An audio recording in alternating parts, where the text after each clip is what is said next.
It's a confidence crisis in the money itself. Now, what I mean by that is simply that one day people start to realise that the money they once used, pure gold, is now worth a piece of paper. The paper's growing all the time, or the monetary unit within the economy is growing all the time, and it's no longer worth what it once was worth.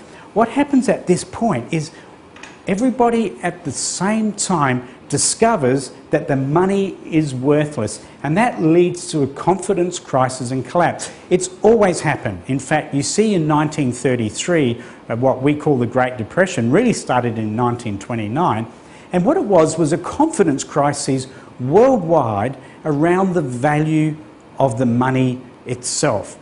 We've seen them throughout all of time. I talked about earlier the old Roman denarii from the Roman world all those years ago, 2,000 years ago nearly now, where it went from an 85% pure piece of silver, the main money of the Roman Empire, and 200 years after the time of Jesus, it was worth 0% silver. It had no silver in it whatsoever.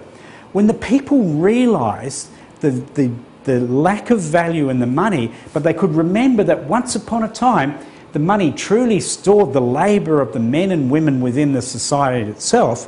When they discover that truth, the first thing that happens is there's a confidence crisis and collapse within the economy itself.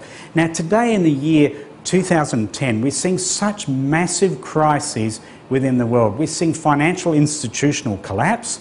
We're seeing that every day around the world there's vast fluctuations in national currencies. We see rioting in the streets. We see that governments are fighting over what the exchange value they should share amongst their pieces of paper.